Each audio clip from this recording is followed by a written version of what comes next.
Assalamualaikum warahmatullahi wabarakatuh. Selamat pagi mahasiswa ilmu falak eh, Hukum Keluarga Islam semester 4. Kali ini kita akan membahas masih mengenai hisab dan ruqyat, masih mengenai perhitungan awal bulan Hijriah, di mana kemarin dalam 2 pertemuan pertama kita sudah membahas dengan metode aplikasi, dengan menggunakan aplikasi metode tahqiqi. Kita sudah membahas tentang awal bulan Ramadan, awal bulan Syawal, dan lain sebagainya. Untuk pertemuan kali ini kita akan membahas mengenai masih tentang awal bulan Hijriah, namun dengan metode epemeris. Epemeris sekaligus nanti saya sampaikan mengenai perkembangan terbaru untuk tahun ini ya, mulai awal tahun 2022. Nanti akan ada yang namanya kriteria baru untuk Mabims, ya, kriteria baru untuk Mabims. Sebelum kita mulai, kita awali dengan bacaan basmalah bersama. Bismillahirrahmanirrahim. Baik, yang pertama akan saya bahas dulu bahwasannya tahun 2022 ini di awal ini Indonesia dengan negara Malaysia, Brunei, dan juga Singapura telah membuat satu kesepakatan baru yang seharusnya di awal 2022 ini aturan ini sudah dipakai dan sudah ditaati. Tapi nanti kita lihat apakah nanti di tahun 2022 ini sudah dimulai. Jadi kriteria Mabims ini menambah panjang perbedaan penetapan awal Ramadan, Syawal, dan juga Dzulhijjah di Indonesia. Mabims yang terdiri dari di sini ya, ada, nanti kita lihat ada negara apa saja di sana. Oke. Ya. Jadi ada di Brunei, Indonesia, Malaysia, Singapura, 4 negara ya. Jadi Mabims itu dengan kriteria yang kita kenal yang sudah dibahas kemarin, itu ada kriteria yang dikatakan sebagai kriteria 238. Yaitu apa itu 238? Yang pertama, tinggi hilal adalah minimal 2 derajat. Jarak bulan matahari yang dikenal juga dengan elongasi ya, sudut elongasi bulan matahari itu minimal 3 derajat. Lalu ada yang perlu saya bahas di sini. Di sini dikatakan dan atau. Dan atau ini maksudnya apa? 3 derajat dan atau. Artinya sebetulnya kriteria ini menetapkan bahwasannya cukup 2 syarat saja sudah cukup. 1 dan 2 itu sudah cukup, atau 1 dan 3. 1 dan 2 misalnya, satu kondisi ternyata kriteria nomor 1 dan 2 terpenuhi, tapi nomor 3 nggak terpenuhi. Itu menurut aturan lama, aturan yang kemarin ya, sejak 2021 ke belakang, itu sudah dikatakan imkanur ru'yat. Jadi misalnya tinggi bulan 2 derajat, elongasinya 3 derajat, umur bulan baru 4 jam misalnya, belum 8 jam. Itu sudah dikatakan imkanur ru'yat. Kenapa? Karena di sini kriteria dan atau. Dan atau itu maksudnya gimana? Maksudnya tadi, kalau hanya 1 dan 2 yang terpenuhi, itu sudah memenuhi. Atau 1 dan 3, 2 tidak terpenuhi. Tapi 1 dan 3 itu terpenuhi. Itu juga sudah memenuhi. Sehingga tidak disyaratkan semuanya harus terpenuhi. Itu yang perlu digarisbawahi lagi. Mungkin ini kelewatan saya sampaikan di pertemuan sebelumnya. Jadi pada intinya, kriteria imkanur ru'yat lama itu menyatakan 1-2 saja atau 1-3 saja. Atau kalau bisa 3-3-nya terpenuhi. Tapi minimal 2, 1 dan 2 atau 1 dan 3. Jadi dari 3 kriteria ini yang kita kenal kemarin, kita sudah mencoba untuk melakukan perhitungan dengan menggunakan aplikasi. Ada yang menjadi dasar dari penetapan Mabims ini pernah terjadi pada tahun 1424 Hijriah ya, 1984, di mana saat itu tinggi hilal 2 derajat. Ijtima terjadi jam 10.18 WIB 29 Juni 1984. Di mana saat itu dilihat oleh setidaknya ada 6 orang peruqyat. Ada 6 orang peruqyat di Indonesia yang berhasil untuk melihat hilal. Artinya apa? Kriteria 2, 3, lalu 8 ya, kriteria 2, 3, 8. Kita sebut ini kriteria 2, 3, 8 ya. Kriteria lama Mabims ini kita kenal dengan 2, 3, 8 ya. Kriteria 2, 3, 8. Kriteria ini dulu yang menjadi dasar pada tahun 1984 ketika tinggi hilal hanya 2 derajat, umur bulan itu ya dikatakan hampir 8 jam lah, atau 8 jam. Itu pernah dilihat oleh 6 orang peruqyat. Sehingga karena pernah ada kasus yang demikian, maka muncullah aturan 238 tersebut. Tetapi ternyata dari penelitian yang semakin lama semakin berkembang, ternyata muncul paradigma baru, di mana kalau ketinggian 2 derajat itu masih kurang. Karena ketinggian 2 derajat itu masih sangat rendah. Cahaya ufuk masih terlalu terang sehingga hilal nggak mungkin terlihat. Nah, seperti itu yang terjadi. Maka dari itu muncullah kriteria baru MABIMS. Nah, kita nanti akan membahas mengenai kriteria baru MABIMS. Lalu kalau kita bandingkan dengan kriteria wujudul hilal, kenapa kita bandingkan dengan wujudul hilal? Karena kalau NU itu kan nggak memakai hisab secara umum. Hisab itu hanya dipakai untuk pertimbangan melakukan ru'yat, tetapi tidak dijadikan dasar dalam penentuan awal bulan.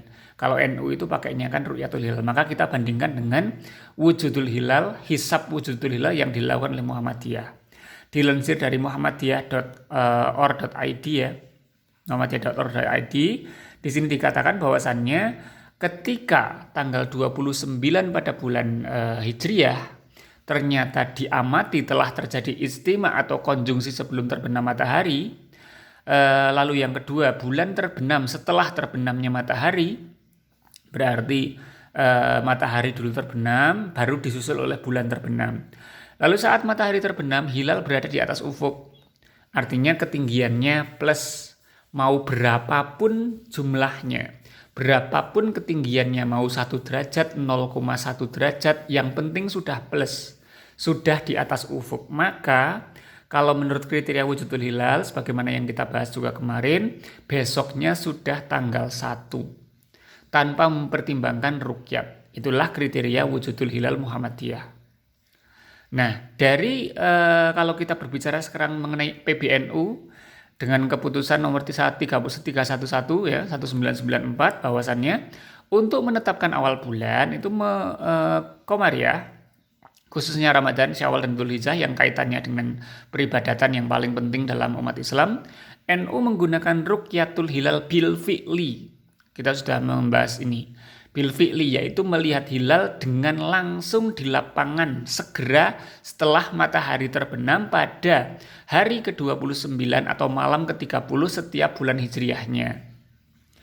Atau menggunakan dasar istikmal, yaitu menyempurnakan untuk bulan menjadi 30 hari, manakala pada hari ke-29 hilal tidak berhasil dilihat, baik karena mendung atau karena memang bulan masih terlalu rendah ketinggiannya, atau elongasinya atau umurnya masih terlalu muda sehingga dilakukan istikmal. Itu kalau PBNU. Artinya apa? Dari keputusan PBNU ini dapat kita simpulkan bahwasannya hilal itu ditetapkan sebagai besok tanggal 1 itu melalui ruqyatul hilal. Adapun hisab itu hanya digunakan sebagai pertimbangan kapan melakukan, kita sudah bahas kemarin, kapan melakukan ruqyat, lalu di mana posisi hilal, lalu berapa umurnya, itu hanya sebagai pertimbangan. Tapi walaupun sebagai pertimbangan, hisab dalam PBNU itu juga penting, karena ini merupakan dasar dalam melakukan ruqyat juga. Nah sekarang kalau kita bandingkan antara kriteria lama dengan kriteria baru. Kriteria lama dengan kriteria baru dikatakan bahwasannya ternyata dalam kriteria lama yang 238 itu kalau kita bandingkan dengan wujudul hilal ya. Jadi antara wujudul hilal atau antara Muhammadiyah dan Kemenak RI yang versi lama yaitu kriteria 238 yang kemarin kita bahas ya. Ketinggian 2, elongasi 3, lalu umur bulan 8, 238. Jika dibandingkan dengan kriteria Muhammadiyah yaitu wujudul hilal, selama 50 tahun ke depan dari tahun 2018 akan terjadi 3 kali perbedaan untuk Ramadannya. Untuk Ramadan selama 50 tahun akan terjadi 3 kali perbedaan. Kapan saja itu? Akan terjadi perbedaan pada tahun 2024, 2039, dan 2064. Kenapa? Karena ketinggian hilalnya itu hanya 1 derajat kurang dari 2 derajat. Walaupun di sini elongasinya itu ada yang sudah 5 derajat. Elongasinya sudah 5 derajat dan 4 derajat. Tetapi di sini umur bulannya itu baru 1 jam, 2 jam, dan 4 jam. Artinya belum memenuhi syarat. Pada kriteria di tahun 2039 ini contohnya. Tahun 2039 ketinggian hilal ya, tinggi hilalnya itu adalah 1 derajat 39 menit. Sedangkan elongasinya itu adalah 5 derajat. Umur bulannya itu 2 jam. Walaupun elongasinya sudah tinggi, ya, elongasinya sudah di atas 3 derajat, tapi yang kedua ini tidak memenuhi tinggi hilal dan juga umur bulan sebagaimana kita pelajari tadi, minimal 1 dan 2 atau 1 dan 3. Atau minimal tinggi hilal dan elongasi itu harus terpenuhi, atau tinggi hilal dan umur bulan itu terpenuhi. Tapi di sini yang terpenuhi hanya elongasi. Artinya dari ini kalau yang dipakai adalah kriteria 238 selama kurun waktu 50 tahun dari tahun 2018 nanti akan terjadi 3 kali perbedaan di bulan Ramadannya. Nah mungkin ini sebagai koreksi juga, ternyata tahun 2022 nggak ada perbedaan Ramadan nanti. Ini sebagai koreksi dengan hasil perhitungan aplikasi kemarin, karena ternyata antara perhitungan aplikasi dengan perhitungan ephemeris berbeda. Nanti akan saya bahas dalam video yang lain tentang adanya perbedaan perhitungan antara aplikasi dengan perhitungan ephemeris. Intinya perhitungan dengan menggunakan kriteria ephemeris ini ternyata Ramadan tahun 2022 itu nanti akan sama. Berarti kemungkinan besar, ini masih dimungkinkan ya, kemungkinan besar Ramadan tahun 2022 itu nanti akan berbarengan antara NU Muhammadiyah Kemenak RI, yaitu pada hari Sabtu tanggal 2 April. Kalau memakai kriteria yang lama yaitu 238 ya. Kalau pakai 238 harinya masih akan sama, yaitu hari Sabtu itu sudah Ramadan. Tapi nanti kita lihat juga apakah memang NU berhasil ru'yatul hilal atau enggak. Karena umur bulannya baru 4 jam. Nah, nanti kita lihat. Lalu kalau kita lihat di awal Syawal ini akan terjadi perbedaan dalam kurun 50 tahun terakhir antara Muhammadiyah dan Kemenak RI itu terjadi 7 kali. 7 kali dimulai dari tahun 2031. Lalu pada untuk bulan Dzulhijjahnya itu akan terjadi 9 kali. 9 kali untuk bulan Dzulhijjahnya, yaitu dimulai dari tahun 2023. Itu akan terjadi perbedaan kalau masih memakai kriteria yang lama, yaitu 238. 9 kali. Nah sekarang kita berbicara kriteria baru.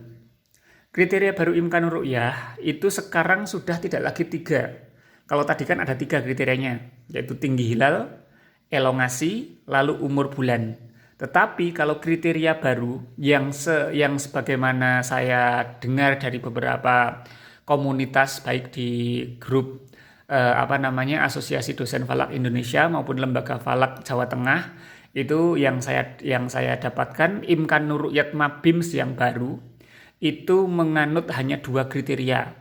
Yang pertama tinggi hilal, yang kedua adalah jarak bulan matahari atau elongasi bulan matahari, yaitu 6,4 derajat. Jadi tinggi hilalnya itu sudah tidak lagi 2 minimal, tapi minimal itu 3 derajat tinggi hilalnya.